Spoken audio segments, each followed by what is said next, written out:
porn sites received more web traffic in the United States than Twitter, Instagram, Netflix, Pinterest, and LinkedIn all combined. Your mind just not strong enough for something like that. You can't just will your way out of sin. Is viewing pornography considered cheating? The question comes up, if I'm struggling and they aren't, should I tell them?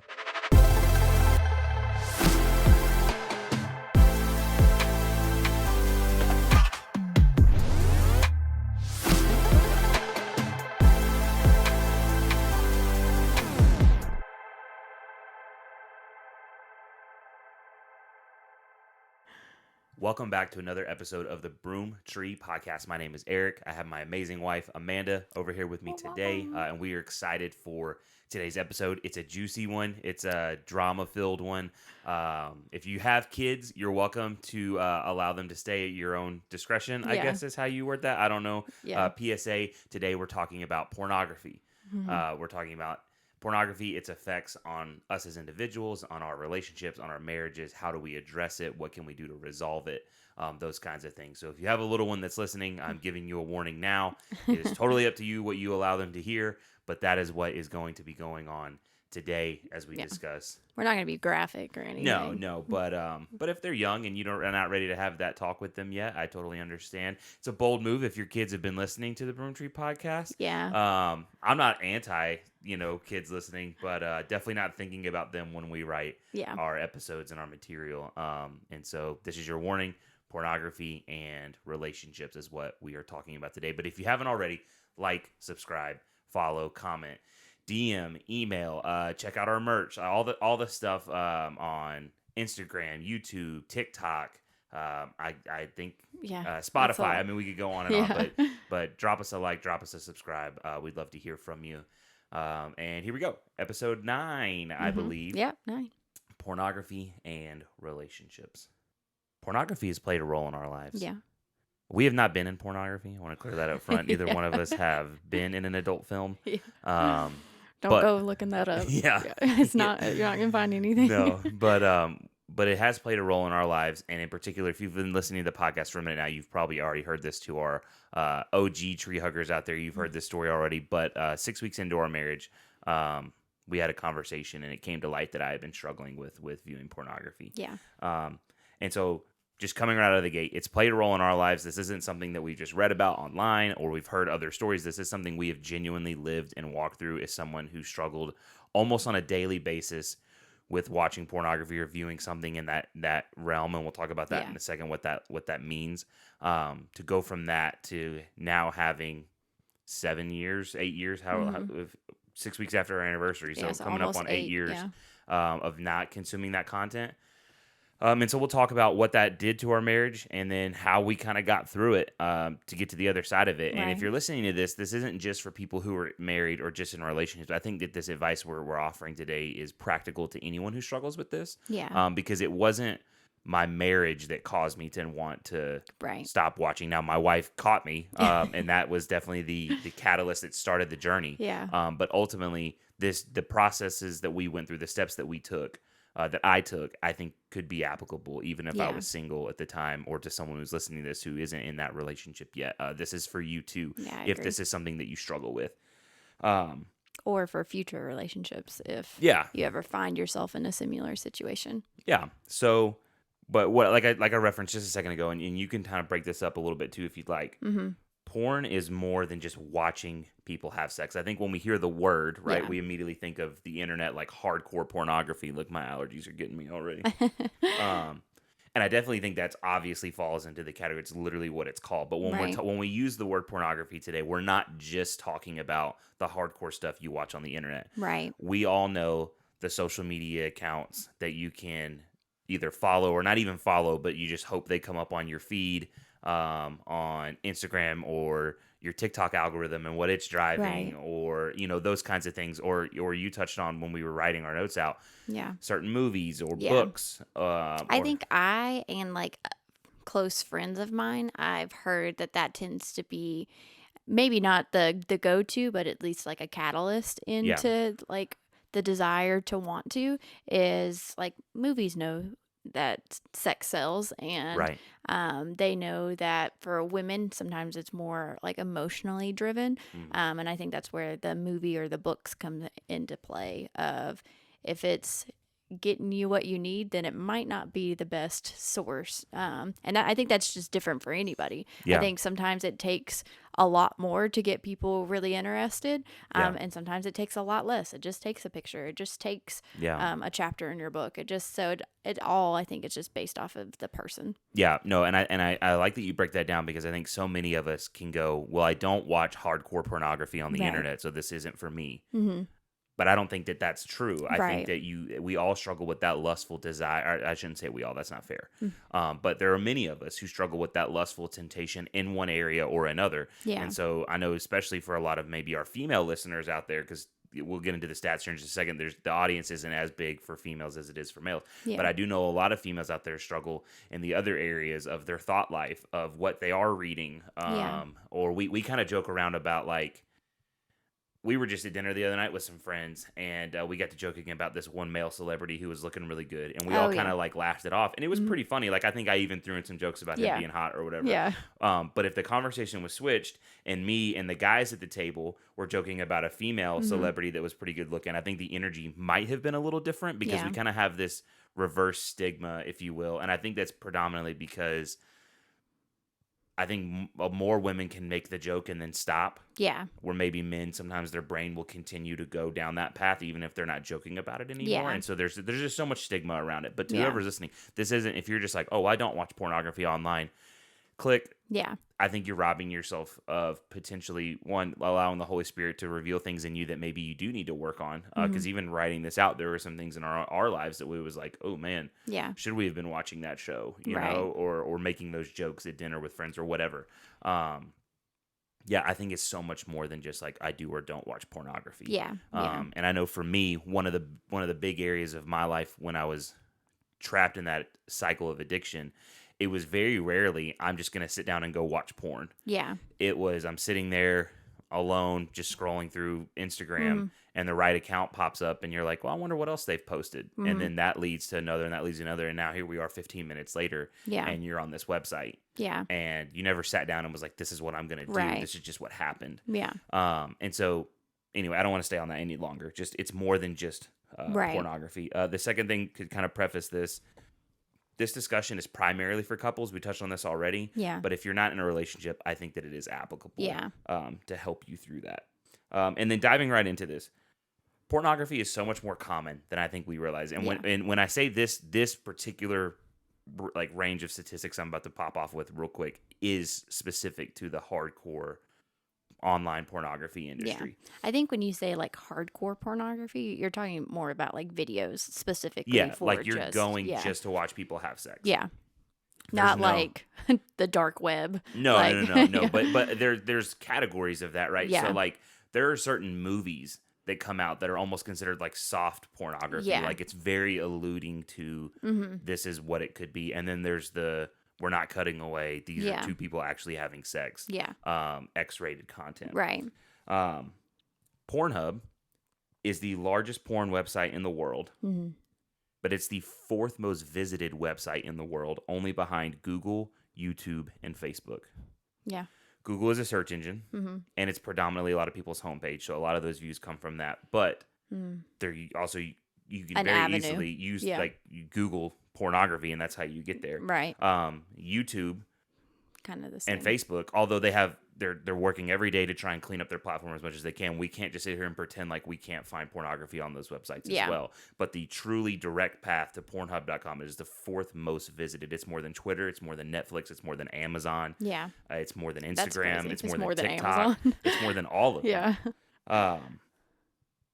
So we in society we just pretend like this is something we don't talk. We can all talk about Amazon all day Right. long and how great Prime is, and we all recognize the vans. But Yeah. then the Pornhub logo pops up, and we all act like we've never seen it before. Right. Yeah. And it's like, guys, we as a society go to this more than anything. Yeah.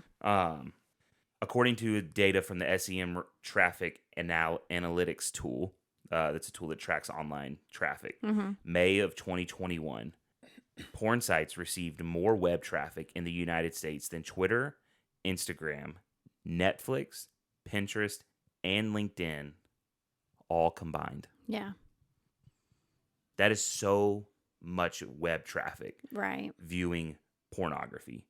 But we hide it, right? There's the stigma behind it. We're not just like, oh yeah, and I think young people are getting more and more comfortable with talking about it. Yeah. But we still, especially in Christian circles, which is what a lot of our audience is, we get into these Christian small groups and we're all like, not me. I don't know. I've never, I don't know anything about that. Yeah, that's crazy. Yeah. Well, I think it's mostly because people shame it so much more than anything else. Like we're not broadcasting it, one, because you're embarrassed or you're afraid of what people are gonna to say, but also like it's like people are gonna give you a piece of their mind when they hear about it, especially in Christian circles. Like I say that I cuss a little, or that I drink on the weekends, and everybody's like, that's, we shouldn't do that. But if I say that I've I slipped up and I was watching this video the other day, people are gonna be like, oh, yeah. And what's wrong with you? Yeah, no one wants to feel like that. yeah. And meanwhile, it's the most viewed. It's one of the most. That person probably saying that is doing it too. And God created us to enjoy sex. So like, I'm not getting into all that. But it's more common than we realize, but we hide it. Another stat I want to hit on real quick: 70% of men and 40% of women report watching pornography, hardcore pornography, at least once in their lifetime. Yeah, which I think is crazy that that stat was so high for women. Yeah. Because it's like definitely women aren't talking about it. Yeah. So if I take 10 of my friends, and I hope at least 10 of my friends watch this episode, statistically speaking, of my guy friends, I'll be one of the 7. But statistically, 7 out of the 10 of us have viewed it at least once. Yeah. And so even if you're not, like, this isn't like a daily addictive struggle for you, know that it might be for your friend. Yeah. Like this is an extremely common thing. 70% of men, 40% of women. Pornhub alone reported that 36% of its users were female, and the average age of the user was 37 years old. For male and female? For male and female, just traffic on the site, 37 was the average age. I thought it would have been like 18, 19, 20, maybe that's under what everybody, 25. Like cracks it up to be. You're just young and hormonal. No, and the fastest growing category they said was like 55 and up was the largest growing category in 2023. And so it just goes to show this is not a unique problem to young people. This is not a unique problem to men. Right. So if you're listening to this and you're someone who's not a male under 30, right, know that even if it's not you, there's a high likelihood it could be a coworker, a relative, a loved one. And we'll get into how you have those conversations. And like you kind of already mentioned, is like it's not a unique problem to just single people. No. Like marriage didn't just fix it. Yeah. The average first exposure for men, they don't have a statistic for women that I could find, but the average man viewed pornography for the first time at 12 years old. I would imagine it's the same or around the same for girls. Extremely young. So I know I was talking with a buddy of mine at work whose son is 9 or 10, and I don't believe it's happened yet. He says he doesn't believe his son deals with that, and that I believe him. But maybe you're a parent listening to this and you think, surely not my kid.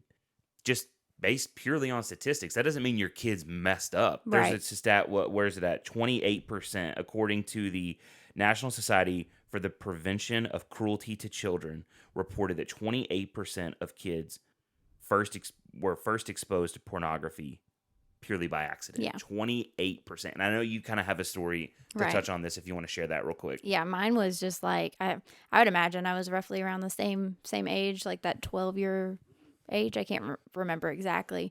But my pure little heart was just looking for a new wallpaper for my new laptop that I got. Right. I think it was like even like a kid's kind of like laptop looking thing.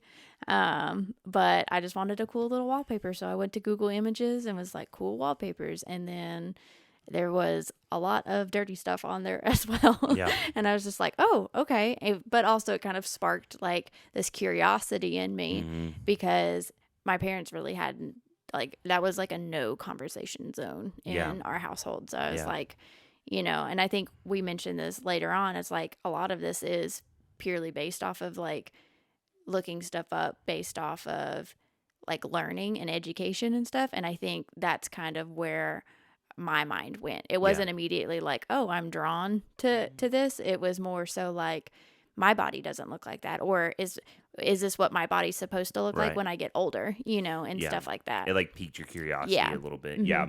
Yeah, 28% were exposed by accident, like yourself. Yeah. Another 19% were unexpectedly shown pornography by someone else. And that was actually, I can remember one of the first times I came across like X-rated content like that was a friend in class on his iPod Touch was like, hey, bro, check this out, and turned it towards me. And I was like, I didn't even, like, I had heard that this was out there, but I wasn't going to look that up. I didn't want, my parents both work in IT, so I didn't want to get caught, you know? Yeah. Which leads perfectly into the next thing that you talked about earlier, the stigma and kind of the shame of hiding it. 71% of teens admitted to hiding their internet behavior from their parents. Yeah.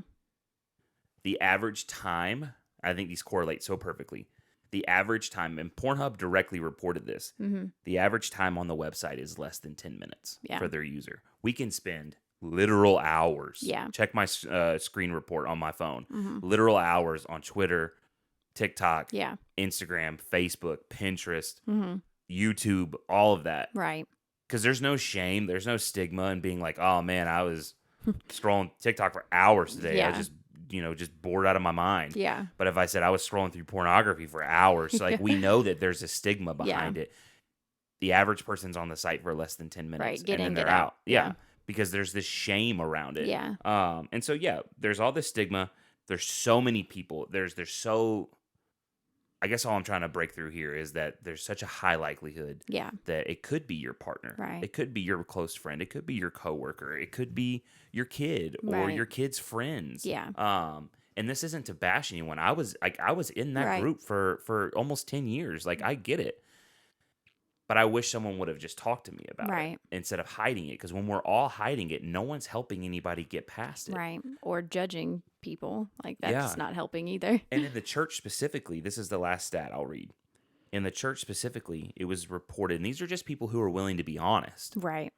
1 in 5 youth pastors and 1 in 7 senior pastors admitted to viewing pornography. 64% of men and 15% of Christian women admitted to viewing pornography at least once a month. Yeah. So it's a problem even in our churches. But only 7% of pastors reported having any ministry program in their church to help people with this.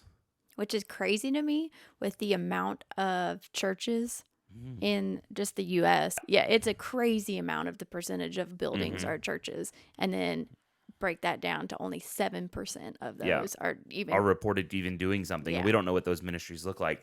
But for it to be, 64% of men and 15% of women in the last 30 days. So this isn't something we're doing once a year, twice a year. And we'll launch youth programs, kids programs, and I think all of those things are important too. Yeah. We'll do small groups to talk about how to make your marriage better, how to make your finances better, workout groups. We'll do all this stuff in the church. Yeah. When's someone just going to launch I struggle with porn group? Right. And I think the problem would be not many people would want to come to that because then you're airing it all out. Yeah. But I think that's where this conversation is important, is like if we're open about it and talking about it at least, then maybe that gives people the confidence to walk into a room like that. Yeah, and if you're a guy or girl listening to this, know, like, if you want to talk to someone about this and you're like, well, I don't know, there's like this stigma. One, I hope I've proven to you by now you are definitely not the only one. More than likely in your family, in your friend group, in your church, in your school, in your business, any of that, you're more than likely not the only one. But two, just tell them, hey, I know this guy who struggled with it too. And I'll be glad. Like, I've been known for years now as like, I smoked a little weed in high school and stuff like that, but I wasn't super into drugs. I didn't drink a ton. Yeah. I struggle with pornography. Right. And so when people need a testimony about being set free from drugs and alcohol, I don't really have a lot to offer there, but I'll be the porn guy to tell you how God pulled me out of that. Right. And so, you have a friends here who are willing to be that, like, you're not alone. Yeah. Running right along with the idea of having only 7% of churches, pastors reporting, one of the pastors that came to my mind when I was researching and studying all this was a guy named Joshua Broom. Oh. He was in pornography. He was the male actor in adult films for, I don't remember how long he was in there for, but he pastors a church now. Yeah. And so I think to, like, how open that dialogue has to be in his congregation and amongst his followers, that although there's probably a lot of temptation or maybe desire trapped in that congregation of, like, if you Google your pastor's name, you don't know what's going to come up, right? But also the cat's out of the bag. Yeah. There's no secrecy there. If you struggle with pornography, and I would imagine, I've never been to his church. We should go sometime, because I would imagine if you struggle with pornography, they're very open about that. Right. They're very open in their dialogue, and so there's probably a lot of freedom and help there. But he came from the adult film industry and now pastors a church, and I can only imagine what his comment section looks like. I read a few of his TikTok comment sections, but I could only imagine what that feels like when, what is it? There ain't no hate like Christian hate. Yeah, and like I think we've even experienced that a little bit of, like, we're very small, but even in our comments, like, just people just can't take it, without having to say something. So yeah, I can only imagine a person who's trying to do something really good in their life and trying to help other people with the struggles that they have that they don't want to see other people go through, and everybody's got to hate on something. So it's just sad. Yeah, well, and right on that, there's another name that popped up when I was doing my research. She actually came across my For You page in her baptism video. Is a lady named Nala Ray on TikTok. And she was one of the top OnlyFans models for a long time, or for a brief time. I don't know how long. Yeah. Not on OnlyFans. Yeah. But was OnlyFans even a thing? I don't think so. Yeah. I don't think so. But one of the things with Nala Ray that jumped out with what we're talking about in this episode is she went from being one of the top performers on OnlyFans to being this outspoken Christian, and immediately all of these people started saying it was fake, it was bullshit, it was all this stuff, it wasn't legitimate. Yeah. She was doing it for clout, and a lot of it was Christians who were saying, like, there's no way, God, like, blah blah blah blah blah. And there's a lot of encouragement on there too. And kudos to Nala for keeping her head up through all this. Yeah. And the same with Pastor Josh, because, like, it's tough out there, and what I think is so ironic about it, when Christians respond that way. Yeah. 64% of men and 15% were only, and that's only the amount that were bold enough to admit they watched pornography. Yeah. I would imagine that number's even higher. Ain't nobody lie like a Christian, Ain't nobody hate like a Christian. And so there's this dynamic, but I'm so grateful for these people who are bold enough to step out for sure, and do that. Yeah. And I think, like, also we have to be careful with the conversation of, like, I hope we're not condoning it, like, I think especially in our story, it was like, we want people to feel comfortable and confident in coming, and like coming to these groups and talking about it to whoever they need to talk about it, because I hope you realize that it is wrong, and that it does hurt. And that's the very next bullet point on our list here. We believe that the Broom podcast, we believe that pornography is wrong to watch. Yeah. And if we can't agree, if you're listening to this and you disagree with that, then the rest of the episode is going to be kind of hard for you to receive. I'm not going to spend a ton of time here. Yeah. We just believe that pornography is wrong to watch. Right. And it just is. We don't want to convince you that it's wrong. Jesus says in Matthew chapter 5, verse 28, "But I say," this is Jesus, "anyone who even looks at a woman with lust has already committed adultery with her in his heart." Plain and simple, I've never met anyone who watched pornography and didn't lust. Yeah. Watched the movie and didn't lust. Right. Read the book and didn't lust. Followed the accounts, not out of lust. Right. And Jesus just says not to do that. Yeah. And so, like, we could go into all sorts of different routes. I believe that it's wrong because Jesus teaches me that I shouldn't lust after someone who's not my wife or my husband. Right. Not only do we believe that Jesus teaches it's wrong, there's tons of studies you can go out there and read, and we'll have all the studies in the description below for you guys to go fact check us on. The mental effects. Right. It's been proven psychologically that porn rewires the brain to desire pornography over physical companionship. It's been known to cause erectile dysfunction, depression, lack of romantic desires between partners, and it can create such an intense amount of dopamine that some studies have even shown the same mental behavior to that of someone who struggles with substance abuse. That's why you can get addicted to it. It is extremely addictive. And I'm not going to sit here and say if it's more or less, better or worse, easier or harder to get off of pornography than it is, substance abuse. I don't know.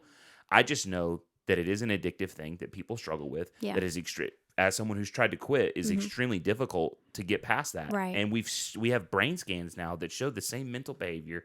There's proven medical science out there that shows people who quit pornography go through a season of withdrawal, and all sorts of stuff. And so it is such a prevalent problem. I think if we sat down and said 7 out of 10 men in our church and 2 out of 10 women in our church struggle with hardcore drug use at least once a month, we would do something about it. But we just hide this so deeply inside ourselves instead of just saying, guys, I want to quit. And I think a lot of people that I've talked to, even non-Christians I've talked to, at first it's fun and it's hot and it's cute and it's sexy or whatever. And then after a while, they're just like, I got to stop this. Yeah. I can feel that it's not good for my health. My depression's up. Yeah. My romantic desire to be actually intimate with someone else. Yeah. My view of the opposite sex has become very dehumanizing. Yeah. It takes me longer to be sexually satisfied. All of these different things, and they go, I've got to stop. Man. This is not healthy for me. Yeah. And so we know that it's not good. We believe it's not good spiritually. We believe it's not good mentally. But the desire isn't bad. The desire isn't uncommon. If you say, well, I struggle with wanting to have sex. That's not really bad. God created us to enjoy sex and to want to have sex with each other. The same thing that God created in our brains to be physically attracted to each other is the same thing that makes us physically attracted to other people. We can't pretend in our lives that we're never going to be attracted to anybody else other than our spouse or our partner. But like, that's not, like you were saying, it's not, that desire is not a bad thing. You just have to learn how to it's what you do with it. Use it correctly, you know? Yeah. Because, like, I remember with our story specifically, like, you were, like, so ashamed of it and, like, so beaten down by me of, like, how dare you desire other people other than me, that you kind of, like, turned off that part of your brain because you got so, like, punished for it that we stopped really being intimate with each other. Yeah. And I was like, well, that's not what I wanted. You know? Yeah, no, so you're it's absolutely like, right. Not that you have to actively go and lustfully look at other people in order to trigger that, but it's all about just using it the right way. God created a way for you to just use it for your partner. You know? And it's the same desire that draws us to stay faithful to one another and all of those things. And notice here, and this is kind of a pausing break for just a second. We're not talking about masturbation. Yeah. Those things are very, very closely in hand. I think that's why most people go to pornography, is to get off like that. Right. But this episode in particular, we're not talking about the act of masturbation. We're just talking about pornography in general and how it's affecting our relationships. That'll be another episode we talk about. But I did want to touch on this for just a second because this was a big point of contention in our story. Is viewing pornography considered cheating to you? So when all of this first came out 6 weeks after we got married, I said yes. Because that's how it felt to me in that moment. And you have to, like, there's a lot of other deep therapy things that we could talk about of, like, I was raised very conservative, very, like, under a rock. So, like, in some ways, not a lot of ways, but specifically to this subject. So when this was brought up, it was such a obscure thing to me that I was like, it just felt the same as if you had cheated on me. Yeah. So I would have said yes then. Now growing up and having more life experience and more understanding behind it, I would say no now.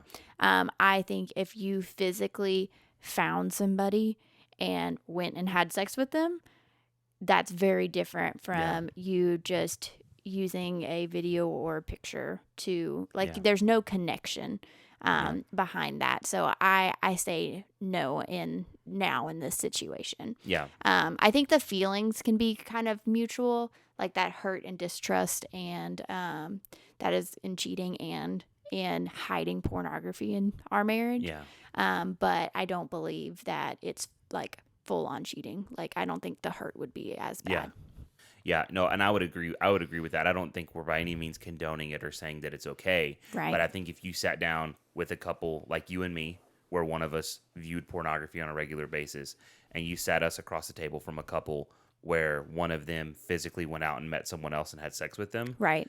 And asked the victim of the situation, hey, would you rather have this guy as your husband who struggled with pornography, or this guy as your husband who was out sleeping with other women? Right. And I think the majority would say neither, right? Yeah. But if you had to pick one, and that doesn't mean because one's worse that this all of a sudden this isn't cheating. I just think that, like you said, there's a connection piece there. Yeah. That when I was viewing pornography, it wasn't about the person I was watching or the people I couldn't tell you their names. I didn't know anything about that. I just knew what I was seeing. My brain responded to the same way it did when I was 14 and I first came across it, you know? So yeah, I agree with you. I don't believe that it's cheating. Well, as weird as that therapist was, that is one thing that he said during one of our appointments or whatever, that like I said that it was cheating, and you were like, well, I disagree with that. I am not a cheater. I didn't cheat on you. And he explained it as like, well, that's the most hurt she's ever felt. As if like somebody who's been cheated on, that would be the most hurt that they've ever felt. So it's the same kind of level of like, it's equal in each person's life of just top level hurt in all of their experiences. So that's how it's similar, but I don't believe it's the same. Yeah.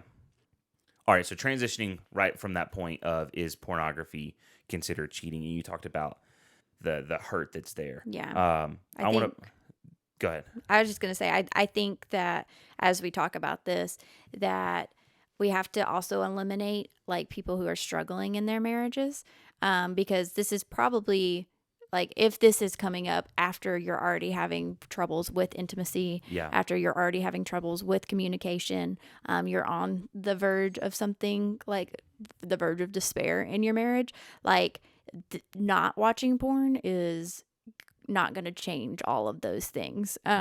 So yeah, absolutely. Like, try to help yourself, try to be a better person and everything.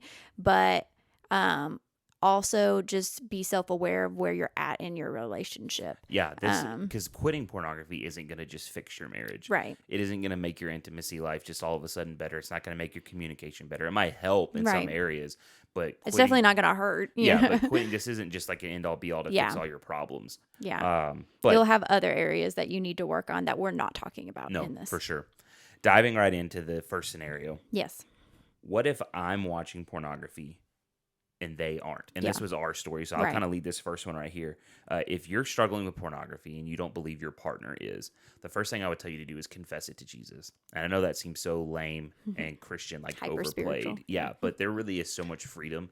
I can tell you that confessing it to Jesus is the only person you'll confess it to who won't make you feel like crap. Right. There'll be conviction, but you already feel the conviction now. Right. If you've made it this far into the episode and you're actually listening, you already feel the conviction to stop. Right. That's the Holy Spirit trying to pull you close. That's Jesus trying to speak to your heart. And so confess it to him. Talk to him about it. Tell him your struggles. Confessing to Jesus and asking for the Holy Spirit's help is key in winning this battle. I would never have been able to stop watching pornography if it wasn't for the help of the Holy Spirit. And I agree with that, and I think I saw that too. And praying for God to help you. And when I say that, I hear a lot of men I've helped and kind of like given advice over the years, and they always say, well, I asked God to help me not watch porn anymore. Right. And I challenged them, because this was the prayer that helped me the most, was I said, God, help me to hate the things that you hate. Right. Because God hates lust. God hates adultery. God hates... I think God hates pornography. I don't think it's pleasing to him. Yeah, he never intended for people to use their bodies in that way, you know? And so I said, God, help me to hate the things that you hate. Help me to hate pornography. Don't help me to just not want to watch it. Because I think, like you said, the desire to watch pornography is the same part of my brain that desires to be intimate with you. Right. And so don't say, God, help me to not want pornography. Right. God, help me to hate this. Help me to hate it because you hate it, because it doesn't make me more like you. It doesn't make me a better husband. It doesn't make me a better dad. It doesn't make me a better friend, a better Christian. It doesn't do any of those things. So God, help me to hate the things that you hate. Yeah. And that shifted my mindset from like, God, help me to hate the things that you hate, not so that I can just be a better husband. Right. I just want to be a better Christian. Yeah. God, I want to be closer to you, because at the time I thought we were going to not make it. Yeah. And it was like, God, I just want to stop this for our relationship. This has been a weight even before I met you. Yeah. When I got saved, Yeah. this was a weight in my relationship, and it's been there ever since. And so God, just help me to hate that. Like, I hate the shame, but help me to hate what's causing the shame. Yeah. Because I think a lot of us, what we really want is to just not feel bad about doing Right. it, instead of actually not wanting to do it. Yeah. And so, yeah, God, help me to hate the things that you hate. And I think I saw the flip in like your overall demeanor, which helped me like actually believe that you were on the right track of, you know, mending things is at the beginning, I do feel like it was like, I just don't want to talk about it. I don't want the repercussions of any of this. Yeah. And then that just made me feel like it wasn't going to be a long-term solution. And then when you're like, I didn't know that you were praying that specifically, but I just felt a shift whenever you did start doing that, of it was much bigger than just us now. And that gave me hope that this was going to be long-term. The second thing I would tell you to do is find an accountability partner. Use the resources that are out there. We used an online monitoring program called Covenant Eyes, monitored our internet traffic. And what it did basically, if I ever came across anything that was inappropriate online, it would block it for me and it would notify my accountability partner. And we'll Not talk me. about, we'll talk about who that is in a second. But online monitoring and small groups. My accountability partner was my pastor. He was a good friend of mine at the time. And so whenever something would come across my phone inappropriate, because sometimes it wasn't me looking up something, it would just be a website that had an inappropriate ad, because there's just so much pornography on the internet nowadays. There were times where it would flag stuff that I wasn't actually, there wasn't anything wrong with what I was doing. It was just an ad, whatever. But those went to my pastor, not to my wife, because there were times where nothing was going on. And it would tell my pastor, like, you can click this link and see what they were seeing. And he would click it and he was like, there's nothing. Like, I remember one in particular. I was in college at the time and I was doing a research paper on something. And I went to, I think it was Wikipedia or something like that. And it immediately locked it down and said I was trying to look at adult content. And he clicked on it and it was a Wikipedia page. But one of the hyperlinks on the Wikipedia page was to something. And so that's just one example of like, you weren't my accountability partner, because you would have just seen it and gone, great, he's relapsing, he's doing this all again. It would have again. just triggered too much. So find an accountability partner. It's probably a good idea that it's not your girlfriend or boyfriend or husband or wife. But that being said, the question comes up, if I'm struggling and they aren't, should I tell them? Should I talk to them about it? I think you should. And the reason I think you should is I don't believe you'll ever be able to be truly intimate and close with someone if there's this secret between you. I think you should, after you've talked to Jesus and after you found your accountability partner. So then when you share it with them, it goes just like this. I struggle with pornography. This is something that's going on in my life. I've confessed it to the Lord and asked the Holy Spirit to help me. And I've got so-and-so who's going to hold me accountable through this online program. I'm doing active steps. Confess it to your partner. And then tell them what you need from them. I just need you to love me. I just need you to be patient with me. I just need you to be kind to me. While understanding that they will probably be a little emotional. Well, and hold that thought for just a second, because we're about to get there. I think you should, because you'll never be truly intimate with someone. You stated that you were more hurt by the hiding than you were the actual act. Explain that just a little bit. I think at the beginning I didn't understand like what it was that was hurting me so bad. I think I just blamed it on the pornography, and honestly just blamed you for putting us in that situation. But like after months of dealing with it and you had stopped and everything, and I was like, why do I still hurt the way that I do? I think I was more distraught with the fact that you did lie to me and you did hide it. That one, we were 6 weeks after we got married. We hadn't been able to really build a foundation in our marriage yet. And then it so quickly felt like it just crumbled to the ground. So I think it was just, I was scared, I was sad, and now I have this person that I'm living with that I don't feel like I can trust anymore, and I don't feel close to anymore because they had a big part of themselves hidden from me and they lied to me about it. So I think you could replace porn with any action or whatever you were doing, and I would have still felt the same feelings because of those two major points. So confess to Jesus, get an accountability partner, share it with your wife, your husband, your girlfriend, your boyfriend. If you're single, share it with your friend that's holding you accountable. There's really not that extra person you have to tell. How do I do that? Come to your partner from a place of honesty after talking to God about it, and let them know what you're struggling with and what they can do to help. And I wrote this down: be honest, but not descriptive. And I think I don't want to spend a ton of time here. Understand, if you're the person who struggles with this, when you tell them, it's going to create a reaction, more than likely, of hurt, of maybe deceit, lack of trust, like you just touched on, all of those things. And you are responsible. This is one of the crappy parts about struggling with pornography. You are responsible for creating potentially some insecurities in your partner, Yeah. lack of trust in your relationship. That is why it is so bad. Yeah. You're not the only one who's done it, but it's not good to do it. Understand that you've potentially created that, but it's important that they know more about your desire to stop and change the future than what it is you were caught up in. Right. Oftentimes the other part, we've seen this with couples who have gone through this. Oftentimes the other person who isn't struggling can get more caught up in the details of what it was, that especially if it's male and female, which is what we see a lot of. Hey, I'm the guy and I'm struggling. You're the female and you're not. The female can get caught up in, what does she look like? What were you looking up? Was there a preference? Was there a type? Yeah, all these different kinds of things. And to most of the men I've talked to, no. Yeah. There's not. One thing just led to another, and the first thing they saw, that's what they chose. Yeah, there's not a real connection to any of it. And so those details sometimes just need to be left out because they don't benefit anyone in the long run. A question we heard a lot when we were going through counseling was, don't ask questions that you don't want to know the answer to, and don't ask questions that aren't going to matter in 5 years. Right. Because he's still going to be married to you. Yeah. You're still going to be married to him. Yeah. And I remember specifically, like, I, of course, was very curious in all the details because I felt like it correlated with me somehow.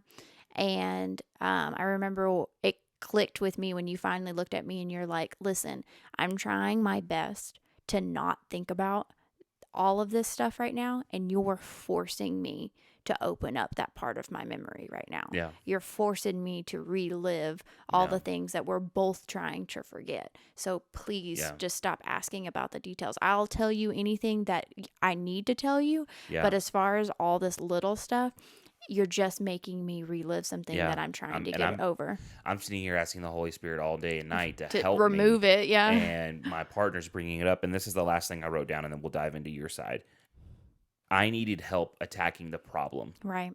Not defending me. Yeah. I was spending so much energy defending myself to you and to the judgmental Christians around me that I had very little support of Christians trying to help me. Yeah. And I had a couple. I'm not to my friends, you know who you are, you know. Yeah. But I had I feel like it was 70-30. 70% of my time was defending what I had done, and 30% was actually devoted to cleaning up the future. Yeah. And when we finally got past that season, it got so much better for the both of us, so much easier for the both of us, so much easier to forget and to move on when we were able to attack the problem. And so you say, I'm struggling and they're not. You need to talk to Jesus about it and ask the Holy Spirit to help you. You need to find an accountability partner who's not your significant other. And then you need to tell your significant other, after doing those first two things, tell them you've done those first two things and tell them what you need from them. Yeah. And I would tell them very directly, I need help attacking the problem. I understand this is a tough conversation, and I own full ownership of how I've made you feel in this moment. Yeah. You're allowed to feel whatever you need to feel, but just know, for our relationship to work, I need your help attacking the problem. Yeah. Not attacking me. Right. I've already feel enough shame. And help is not having more sex. No. I'm going to go ahead and say that. I mean, I don't know what everybody's marriages look like and if that's something you need to do, but the majority of it, like, that's not, you didn't look at me and say, I just need sex more often. It was like, that has nothing to do with each other, which you, like, my brain automatically thought it would, but that isn't it. So before you go, I need you to help me with this, don't ask them to just have more sex more often. Like, just have real deep conversations. I know one big one that helped me a lot, and this is not in our notes, but I think it's super helpful here. I know a big one when I said, like, I need you to help me, was I need you to pray for my mind. And I see so many couples, but predominantly from the female side, who go, like, it's almost a burden or gross or inconvenient or whatever that you would even have to pray that. Like, he should already be guarding his mind. I shouldn't have to do. But there's something so powerful. Our job as spouses. It's something so powerful about grabbing your partner's hand and praying over the things that you know they struggle with. Yeah. And it's not coming from a place of shame or anger, but it's coming from a place of like I have family that struggles with substance abuse. I would never grab them by the hand and try and make them feel small and weak for dealing with that.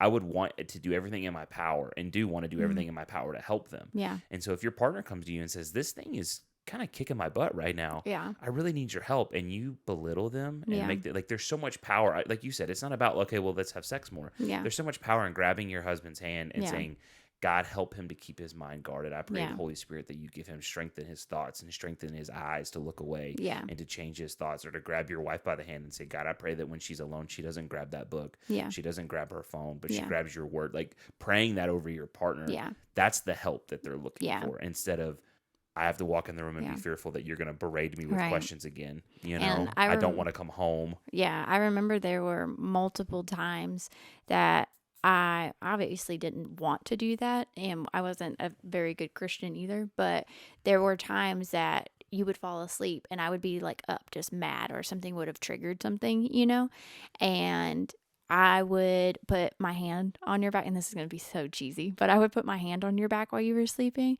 and I would just begin to pray for you. And I didn't know that. yeah, and it wasn't a crazy amount of times, but for those times that I would really struggle, and what that would do in me, I think far outweighed even what it was doing for you. I believe that it benefited you, and God heard those prayers and was helping the things that I was asking for, but it also created a heart in me to be more gracious, to just be more godlike and more Christ-like in those moments. Yeah. Well, there's such a self-awareness that comes from, like, God hates porn, but God also hates greediness. He also hates but he doesn't laziness. hate you. Yeah, he hates the sins that you're caught up in. And I think we take this self-righteous stance when one person struggles with pornography and the other one doesn't. Yeah. And I think Or the any Holy sin, Spirit, honestly. the Holy Spirit's up there like, well, who are you, bro? Yeah. And that's why Jesus said to the woman caught in adultery, whoever is without sin, throw the first stone. Right. And we've made this one a special one. And I think in today's world, he would say, whoever hasn't viewed pornography, you struggle in these other areas, so to take that self-righteous path is so easy to do when only one person struggles. Yeah. But diving right into that on your side, Yeah. what if you believe your partner is struggling with pornography but you aren't? Yeah. And that was where you were that day. Yeah. Walk us through what that should look like. And it was, for our situation, like, I know you mentioned earlier that I caught you, but I didn't catch you in like the act. I really just felt in my spirit to ask you a question. We were doing a puzzle on like a Tuesday night. Yeah. Like, literally nothing was going on. Yeah. We're such old people. And I just simply asked you. And I think, so yes, I do think you should ask him, because I believe that opened up as many ways that we did it wrong. Yeah. I think eventually we did it right. And that just increased our intimacy and our level of relationship that we had with each other. Yeah. And all of our communication and so you should ask. Yeah, if absolutely. You think they are, I think you should ask them. But understand before you ask, like, where you're at. Yeah. When you ask, and this is not what I believe I did, that they're innocent until proven guilty. So if you ask the question, understand that you have to come at a place that either they are or they're not. Yeah. Not that you're just expecting an answer of yes, I am. Yeah.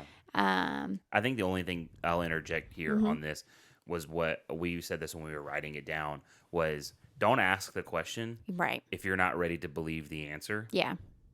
And if you have further questions, do your further investigating. But if you say, hey, I think I feel led to ask you this question, and they go, no, I'm not struggling with that, would you even believe them? Right. And if you wouldn't, work on that first. Yes, before you ever because ask. there's nothing that will piss someone off more than when they really aren't. Yeah. And you berate them like they are. Yeah. So I would just, if you're not going to believe the answer, don't ask the question from the jump. You have to be very self-aware where you're coming from in that place. Are you coming from a place that you want to catch them, that you want to find they're guilty in some way? Then you have to get your heart right before. Now, what if they say no? You ask me, hey, are you watching pornography? And I say no. I would say either just take that and believe it and be like, great and glad, unless you have like something that is making you believe that they are. Maybe you saw a website that popped up or saw the way they were looking at something and it just triggered. Then bring that evidence like up immediately. Don't just hound them for no reason. Just be like, well, I saw A, B, and C. Can you please explain? Yeah. Like where, and you have to be able to believe their answer. Yeah. If you have no other reason not to, you have to trust that they're being honest of being able to explain those things, and hopefully it gives you the peace of mind. Yeah, and I would say if you can't believe their answers, there's a deeper, like you talked about earlier, there's something deeper going on than just this one thing. Yes, absolutely. Now, okay, They say yes. Mm-hmm. What does that look like from your side? Well, like you said earlier, the one who did it has to understand that they've maybe put a dent in their relationship, that they've caused insecurities, they've caused, broken trust and everything. And if they say yes, that they are able to answer honestly. I think that's one thing that benefited us a lot was you just immediately said yes. It wasn't no and then I asked again and then you said yes, because then now I can't trust your answer where immediately you said yes. So I hope that if you get asked the question that you do that, because that Don't lie. Yeah, that benefited so much, because I felt like I could, even though you hid this from me, you never lied like straight to my face of no, I'm not doing this. And then when I asked, you were just immediately honest. So now or like in the future, I can trust every answer that you've given me, because if you didn't lie this one time on this big issue, you won't lie on all the little ones. And I think that's so important if you're being asked, guys, ladies. Yeah. Just don't lie, because Yeah. now you're struggling with pornography and a liar. Yes. Now you've created a whole nother problem on your hands. Yeah. Just be honest. Yeah, I think it even though you don't want to hear it, it does start to build that trust back And up. I remember feeling, and I'm sorry I'm interrupting your piece so much, but it I helps do me. remember the feeling, and this is not a reflection of our marriage or anything like that, but I remember the feeling after that night when I thought you were leaving. I thought we were getting a divorce and all of that. I remember feeling in my heart, obviously a ton of grief and sadness and stress, but there was a small piece of my heart that was so relieved. And I remember calling one of my accountability buddies and saying, even if I'm single, I know that this has been stripped off of me. Yeah. And I'd rather be single without pornography Yeah. than married with pornography and lying. Yeah, I think that just shows the weight of sin. Yeah. Like, I'd rather as much be as alone. you love me, and this is going to be super spiritual, but I think that just shows the weight of earthly and heavenly. Like the weight of getting sin out of your life will far outweigh any earthly love that you could have for me. For sure. Absolutely. Let's see. Make a guideline between what is necessary and what's not. And you touched on this a little bit about like details. What are necessary, I believe, is like what kind of pornography are we so when I talking sat about? down with my accountability partner, what he asked me, the first thing he said, he goes, was it child pornography? Right. And No. I think I did all the same questions immediately. And these are important. Is it child pornography? Right. Because if it is, you got to get law enforcement involved. Like it becomes a whole bigger deal. Yeah. And then was it gay pornography? Was it homosexual pornography? And when Yeah. I say that, I'm a guy. Was I watching two guys have sex? Right. Were you watching, those kinds of things? Were you engaging in homosexual pornography? Yeah. And then the third one was, is it like rape stuff? Is Right. it like super aggressive? Like violent, hardcore. Yeah, like stuff that's dark web type. Like, Yeah. because those things are all a much different conversation. They're much than deeper issues. I thought she was hot and she was having sex with this guy, or whatever. And I would say most of the time the answer to all of these are probably going to be no. Yeah. But it's kind of a good thing to just get out of the air of like, are we dealing with something that is porn and something else? Absolutely. But it says, does it come from a place of lack in the current relationship, or is it something deeper? So that kind of goes into, is it porn and something else? And I think another initial conversation that I had was, am I not doing something in our marriage or in our intimacy that is causing this? And one thing that I think also helped us, that although it sucked that it was only 6 weeks after our marriage, that I could say confidently that it had nothing to do with like the amount of times we were having sex or anything like that. Like we were like we waited until we got married to have sex, and then like you can imagine, like we were in the prime of our life, which goes perfectly to what you said earlier. Like help isn't just more sex. We were having plenty of sex and it was still a problem. Right. So that's a question that I think is going to come up. So for somebody who is doing it, prepare yourself for a question like that. And I think that's an okay question to ask, because I think that reaffirmed a lot of stuff in me and in our relationship. And if your answer is yes to that, really evaluate why it's yes, and if that's true, I would just say. Well, because I know people who have struggled with like, we're not having enough sex in our marriage and they struggle with masturbation. but actually viewing online pornography is a totally different. Like those are different. We Yeah. said at the beginning, those are different conversations. We're having different topics. Right. And so if you said a lot of guys in particular take that cop out, I would. Right. I would quit watching porn if my wife would just Yeah. have sex with me Or more. do this stuff. And it's Yeah. like, that's not true, guys. Yeah. I can tell you right now, that's not true. Right. There's something deeper that's driving your pornography problem. And I think I also asked a lot of questions about, like you mentioned before, like appearances. Like, was it a certain type of person? Like, I remember I was fixated on a lot of like porn people, like porn actresses and pornography, whatever, is they're like blonde ladies. So I immediately thought, like, oh, it's because I have brown hair, you know? Well, I remember, you were like, I'm going to dye my hair and go get a boob job and all this other stuff. Yeah. And I was like, just totally over the top. And like that also isn't necessary. Like, not like, and this is going to sound so crude, but I think it was either you or somebody else eventually was like, they're not paying attention to any of that stuff. Yeah. Like, that's it was not... in our counseling session. Yeah. And you said, like, I noticed all this stuff, like all these girls have this same thing in common or whatever. And he looked at me and I was like, I don't know what they're talking about. I had no idea. I'm glad they were like, just she naked. noticed that. Yeah, I don't know. And he looked at me and then looked at you and goes, yeah, he wasn't looking at her hair. Yeah. You know, which is rude. But like there's... But yeah, it's just like, don't weigh yourself down with all of these tiny little things like I did. Because it's just exhausting for the both of you. And I'm just trying to spare somebody all of that. Yeah, it's not about your appearance. It's not about what you're not doing. Yeah. And like we kind of already talked about this, that like it isn't just have more sex. You put more than half of people start viewing porn just to learn about sex. So it's like, it's not of lack of intimacy. It's sometimes to education wise, like I mentioned earlier, kind of even with my story. Curiosity. A lot of times I hear stress reliever. Like, yeah, well, one of the stats I do remember, the highest traffic timed on pornography on Pornhub was Monday nights. Yeah. From like 10 to midnight. We all know Mondays suck. Mondays are stressful. It's a stress reliever. But then there for a was lot of like people. no activity on the weekends. Friday, Saturday, and Sunday was their slowest days of the week. Or I would say even boredom.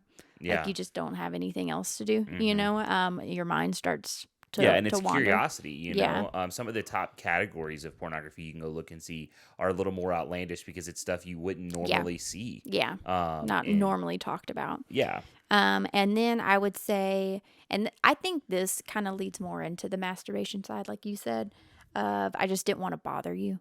Like, I was watching pornography because I didn't want to ask you for sex. Right. Again. Or I didn't want to ask you to do this certain thing or whatever. Like, because like the conversation can sometimes lead to the like certain things that people want in the bedroom is maybe can come off disrespectful. So they tend to just do or want to watch instead. I don't want to bother you with that, or I don't want you to feel any certain way. So I'm just this will be my outlet for that. Yeah. And I know this isn't in the notes, but one of the things that I believe is like kind of a standard for our sexual life is we don't do anything that takes away from the other person. Yeah. I'm not doing anything that would replace you. I'm not finding an outlet outside of you. Yeah. If it doesn't fall within that category, I say go for it. I say do whatever the heck you two have agreed to do, you know? But I'm never going to just be like, well, they won't, so I'm going to find this outlet. Yeah. No, I agree. Let's see. Be glad that they came to you and answered honestly. Like that is something that I leaned on a lot during that season. And we kind of already talked about that, of just how answering honestly is very, very important. How you respond, though, will determine, this is coming from my side, how you respond as the person who doesn't struggle with pornography will determine a lot of how the rest of your relationship and the progress will go. For sure. Because I think we come out our experience with this as what not to do, at least for my side of I came at you. I attacked you. I did not attack the problem. I blamed you for a lot of the stuff. And all that did was hurt you. It did not help you. It did not persuade you not to do it. You were already in that realm on your own. All I was doing was like adding shame, adding guilt, adding, distance between us, distance between you and God. I'm supposed to be acting Christ-like in this moment and reflecting what God's love is, and I'm not showing that. Yeah. So if you respond badly, we're a human, so I want to give grace to the person who also responded like I did. Just admit that you are wrong, and do your best to do better in the future. Again. Yeah. And I think that's also going to build that trust and that intimacy back up in your marriage. Yeah. And then the last thing, because this transitions right into the next category, there is a line between being too gracious and too harsh. I think you were too harsh. You're admitting to that, that it made it a little bit harder than it needed to be. But we've seen other couples in our lives that the partner is too gracious, and in 3 months they're having the same conversation again because the other one didn't feel the weight of like, oh, my partner wants me to stop doing this. They forgave me last time. It wasn't that big of a deal. I'll do it again. Right. And so there is a side that's too gracious. Yeah. But I think like you have to be self-aware in that moment, because they shouldn't just feel like they got off the hook, because it should be deeper between them and God. I think that is where a lot of this gets solved in itself. But also, like, they should want to be getting better, not just for the relationship, like you mentioned, and just being self-aware enough that they, just because you got off the hook with it isn't just a reason to go back. Yeah, and that goes back to that deeper issue of like, you shouldn't quit because your partner's upset that you're doing it. You should quit because it breaks God's heart, and there's better things out there for you. Yes. And exactly. And that goes great into the last category. What if we both are? Yeah. Because this is a huge problem. What if there's a great chance that there's couples out there where they're both doing it and they're hiding it from each other. Yeah. What if we're both struggling? Yeah. Being open or about it. Or they're open about it. The first thing I would say again is always confess it to Jesus, then confess it to one another. And then find a couple, if you're a couple and you both struggle with this, whether you're watching it together or individually. Yeah. Find a couple that doesn't, and ask them to be your accountability partners. Yeah. Same thing as before. We're just going to go through this together. Yeah. You need them so that you aren't too gracious towards one another. When we both struggle with, or too harsh. Yeah. When we struggle with addiction, it's really easy to become enablers for one another. Yes. You know, like ours, this is not anything super serious at all. But we're both late night snackers. Yeah. And so I was going to say car buyers. Yeah. So like every night we put Joe down and we're like, do you want ice cream? Right. I want ice cream. Yeah. Well, you've gotten on this new health kick lately where I'm like, do you want ice cream? And you're like, no, I'm okay. And I'm like, dang it. Well, who are you? You know? Yeah. But when two people want the same thing, they can enable each other. And so find accountability partners. Both of you need to understand where the desire comes from so that you don't allow it any more influence, because it is a slippery slope. Yeah. Pornography use increases marriage infidelity by more than 300%. That's so crazy. And 68% of divorce cases involved one party meeting a new partner over the internet, and 56 involved one party having a obsessive interest in pornography websites. Yeah. And so if you say like, oh, we're it's cool, like it's just his thing or it's just her thing or whatever, not saying it's a guarantee that it will happen. The online's going to eat us up for that. That's fine. But the statistics show that there's a great chance that it could cause more harm than good in your life, between the mental effects, the spiritual effects, the relational effects. Yeah. So if you're both struggling, don't let each other off the hook. Yeah. Find someone to help you guys, because it's going to benefit your marriage in the long run. Yeah. This one comes up a lot too. Well, should we watch it together? Yeah. We were even advised to do that. Yeah. Should you watch pornography together? No. Yeah. I don't believe you should. No. There are couples out there who will tell you they do, and that's fine. Yeah. We're not here to debate. This is just what we've learned and what we feel like the Holy Spirit's told us. I think that it could be not even really a bad thing at first. Although I just don't agree like giving any more resources to the people making it. But like for your relationship, I think at the beginning, like if it's for educational purposes or just to spice up your love life, like it probably isn't bad in the beginning, but I almost guarantee you're not going to stop there.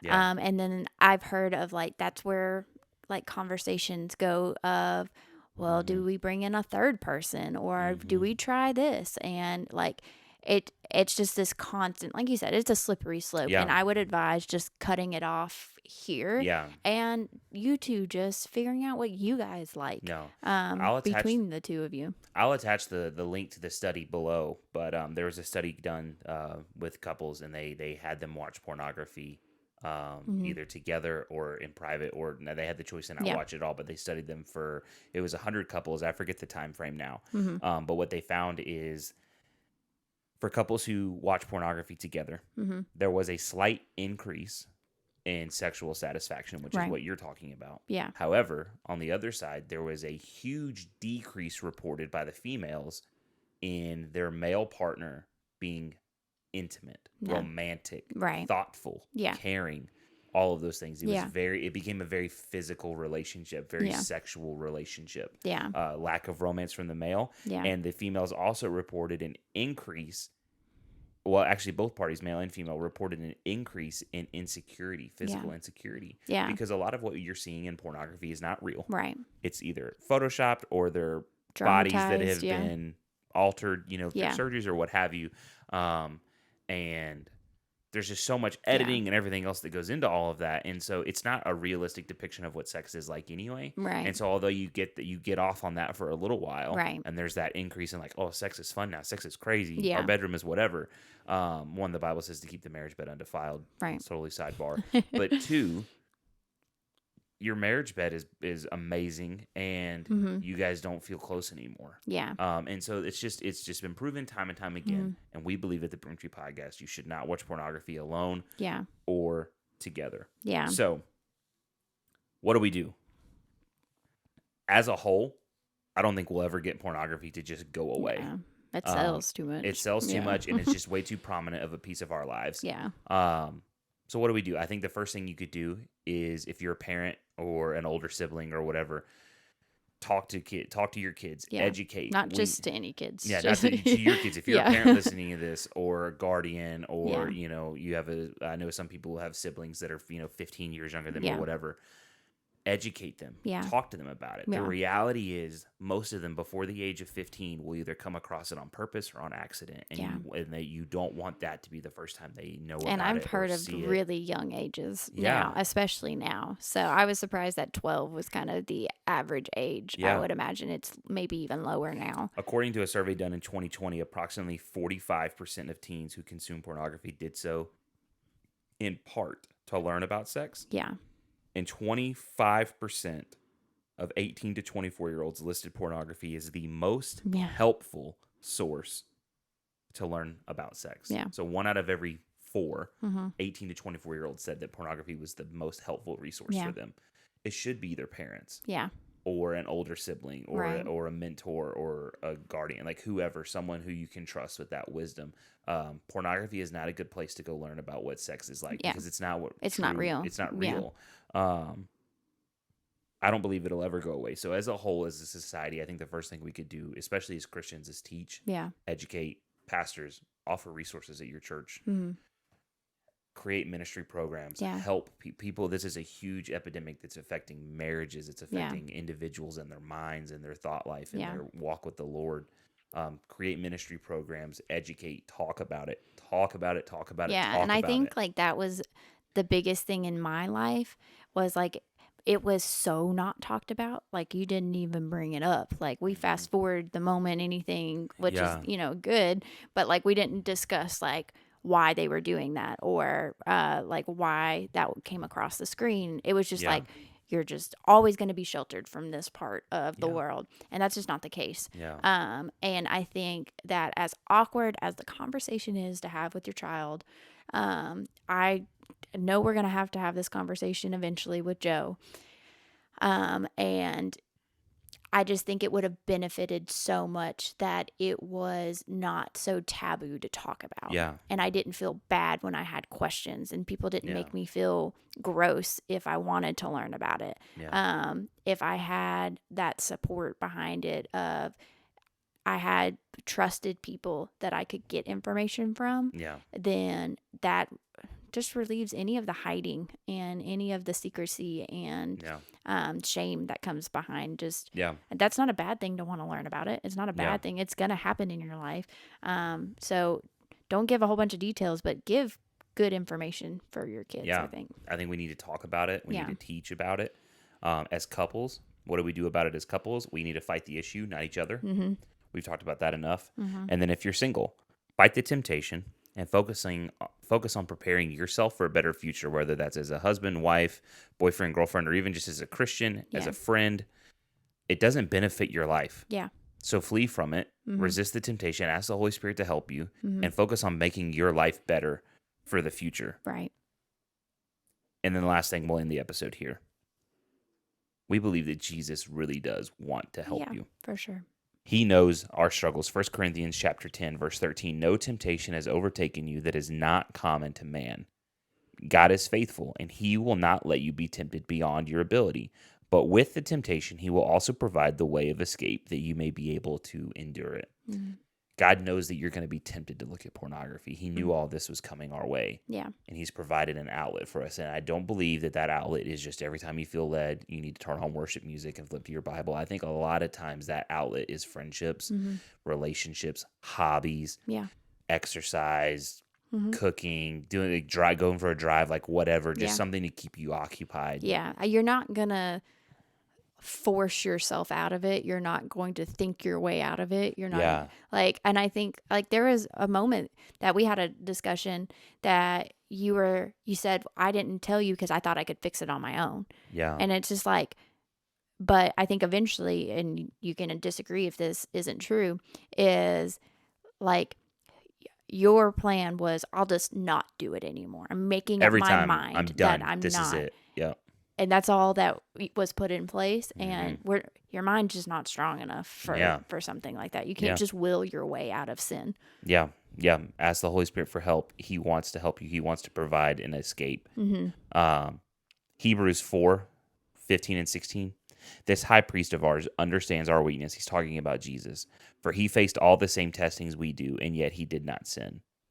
Now, obviously, Jesus didn't live in the age of internet pornography. But he dealt with adultery and lust and those types of things. Yeah, it was still prevalent in that time. And so let us come boldly to the throne of our gracious God, and there we will receive his mercy. That's why we always talk to Jesus before we talk to anyone else about our porn problem, because you will receive mercy and find grace to help you when you need it most. Yeah. Yeah, don't take my poor response and believe that that's what Jesus thinks about you. Yeah. These scriptures right here offer so much strength and hope and forgiveness and grace and discipline. And then the last one, 1 John chapter 2, verse 16. For the world offers only a craving of physical pleasure, a craving for everything we see and pride in our achievements and possessions. These are not from the Father, but are from this world. God created us to want to have sex with our partner for both pleasure and to hopefully make babies if you can. But the world offers a craving for physical pleasure. So even in the biblical times when they're writing this, they understood the world will offer you temporary physical pleasure, and that is all pornography is. It's a temporary high physical pleasure to get you off, to make you feel excited, to get you all riled up about what you're seeing. Yeah. And at the end, it all comes crashing down, and you log off the website within 10 minutes, and it wasn't enough, and you go right back to it. And God is saying, I have made a way for you. I knew this was going to tempt you. I faced it. I'm here to help you get through it. Here is an outlet, because it's only temporary. It's not from me. Yeah. The desire to be with your partner, the desire to grow your family, the desire to be whole and at peace, those things are from God. Yeah. Getting a quick fix on some website with some fake people it's enticing for a minute, and it'll always leave you more empty at the end. Yeah. And if it hasn't yet, talk to anyone who struggled with it for a long time. Eventually it wears off. Christian or not, eventually it wears off, and they go, this isn't good for me. Yeah. And so that's it. Yeah. Pornography in marriage. I don't think it's good. Right. I think it's extremely common. And so if you're listening to this, I hope that you feel encouraged. I hope that you feel like you're not the only one. Yeah. Empowered to get help, empowered to talk about it. But also, I hope that you feel led to talk to your partner, talk to Jesus, find an accountability partner. Yeah, for sure. We'll put the links in the description, not only of all of the studies we came across, but also links for Covenant Eyes. I'll put that one at the top because I think it's so helpful to help couples and people conquer this. We believe that it's wrong and you should get past it. Yeah. But talk to someone. If you don't have anyone to talk to, reach out to us. We'd love to hear from you. Yeah. We'd love to pray for you. get you connected. Pastors, I encourage you to teach on this, to create some sort of outlet in your church. Yeah, for sure. For people who might be struggling. And if you are struggling, know that you're not alone. Yeah. Know that you might be in a good headspace today and relapse tomorrow, and that's okay. Yeah. God just wants you to continue to press in closer to Him, continue to confess, continue to work towards it. But accountability will help with that, and it is always better to be alone and have that off of you, than to try and continue to hide, continue to lie to maintain that relationship. Yeah. You can't be truly close to someone while that's in between you. Yeah, I agree. And we love you, and we want to hear from you guys. We'll be praying for everyone listening, and I hope that this helps somebody. Yeah. Any closing thoughts or anything? No, I was just going to say, and you're always welcome to reach out to us, Yeah. and we'll give you what little knowledge and advice that we can. Yeah. We'll be your accountability partners if we need to. Yeah, if you really don't have anyone else, let us know. Yeah. I'd love to help you. I've been accountability buddies for some of my friends. I think you have for some of your ladies as well. And so, but we love you guys, and we will talk to y'all next episode. Peace.